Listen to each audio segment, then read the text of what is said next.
जय गुरुजी संगत जी। गुरुजी के चरणों में कोटि कोटि प्रणाम है।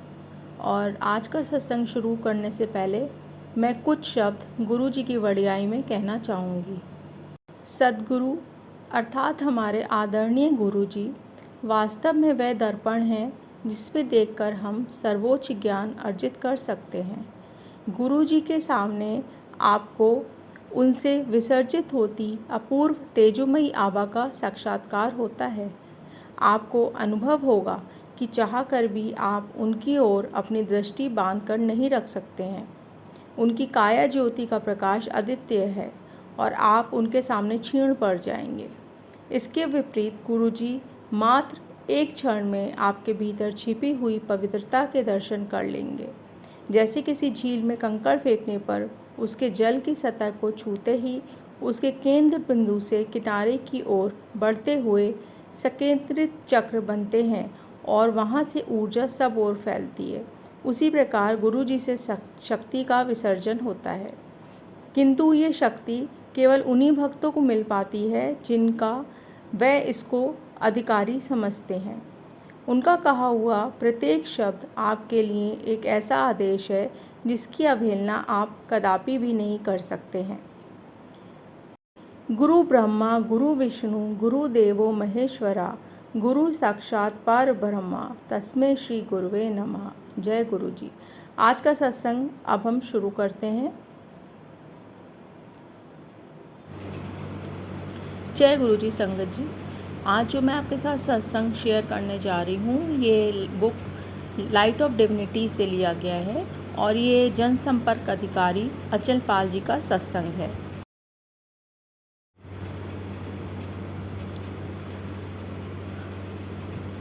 वह बताते हैं कि दिसंबर 1999 की शीत ऋतु मेरे लिए एक अति भयानक समाचार लेकर आई थी। धीरे धीरे मेरी आवाज़ कम होती जा रही थी।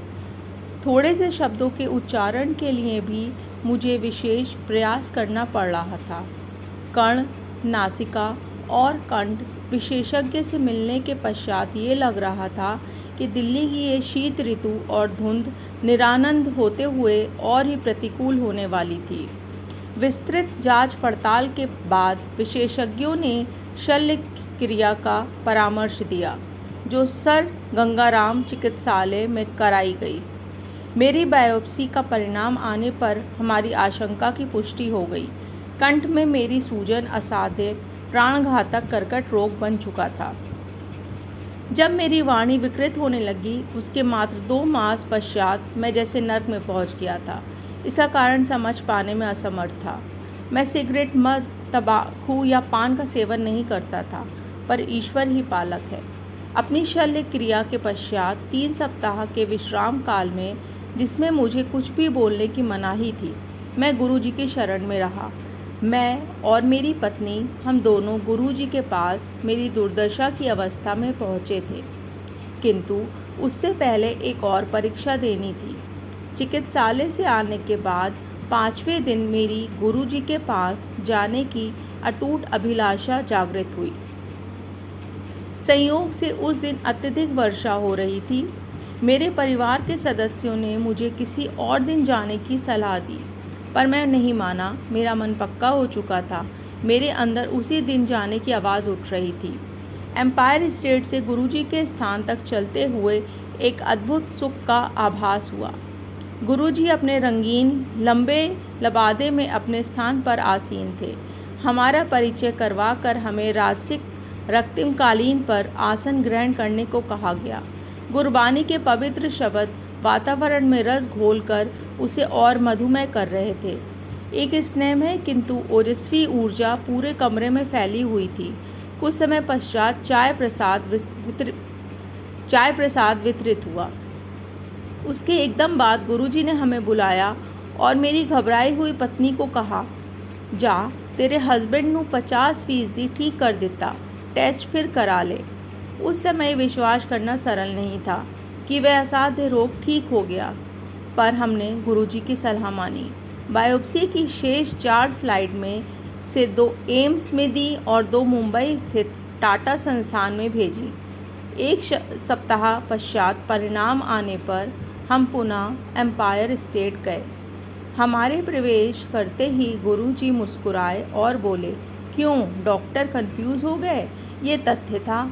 दोनों संस्थानों से आए निष्कर्षों ने मुझे स्वस्थ घोषित किया था। प्रथम चमत्कार हो चुका था। उसके पश्चात चिकित्सकों ने रोग लक्षण प्रयोगशाला के निर्णयों की अवहेलना न कर उपचार पूरा कराने को कहा। मैंने निश्चित कर लिया था कि अब कोई भी उपचार गुरुजी के कथनानुसार ही होगा। आगे यह हुआ। गुरुजी ने मुझे मिर्चों से भरा हुआ लंगर खाने को कहा। चिकित्सकों के अनुसार जिन्होंने मुझे केवल उबला हुआ खाना खाने को निर्देश दिए थे, मिर्चें निषिद्ध थीं। गुरुजी ने मुझसे उच्चारण भी करवाया और घोषित कर दिया कि मैं पूर्णतया स्वस्थ हूँ।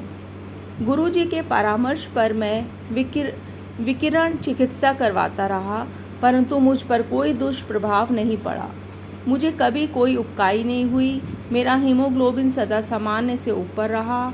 एकमात्र औषधि, यदि इसे ऐसा कह सकें तो गुरुजी द्वारा अभिमंत्रित ताम्र लोटे में जल भरकर पीने की रही। इस क्रिया में पूरी रात्रि जल भरकर रखने के पश्चात प्रातःकाल आधा पीकर शेष से स्नान करना था। इस अति साधारण क्रिया पद्धति से मैं पूर्ण स्वस्थ हो गया। नवजीवन के लिए मेरा ऐसा चमत्कारिक परिवर्तन रहा है। यह सिद्ध करने के लिए मेरी 2 बेटियां और पत्नी हैं। धन्य हैं गुरुजी। ये सत्संग अचल पाल जी द्वारा दिल्ली से जो हैं ये इनके द्वारा शेयर किया गया दिव्य आभा बुक में, लाइट ऑफ डिविनिटी बुक में, और उन्हीं का सत्संग आज मैंने आप लोगों के साथ शेयर किया है। क्योंकि सत्संग शेयर करना भी और सत्संग बोलना, सत्संग सुनना, ये सब सेवा में आता है, सब सेवा होती है ये। तो संगत जी, मैं यही कहना चाहूँगी कि गुरुजी की कृपा उनके सब भक्तों पे बनी रहे और हम गुरुजी का ऐसे ही शुक्राना बोलते रहें सदा। अगर आपको भी अपना कोई भी सत्संग शेयर करना है तो आप गुरुजी ब्लेसिंग्स चैनल, जो कि आप सबका अपना चैनल है, इस पे आपका सबका स्वागत है। आप अपना सत्संग शेयर कर सकते हैं। आप मुझे दिए गए व्हाट्सएप नंबर पे ऑडियो रिकॉर्डिंग या फिर वीडियो के साथ ऑडियो रिकॉर्डिंग करके या फिर लिखित तौर पे भी भेज सकते हैं। वो सभी संगत परिवार के साथ शेयर किया जाएगा सत्संग आपका। और आज का सत्संग यही था। जय गुरुजी, शुक्राना गुरुजी, अनंतम शुक्राना गुरुजी।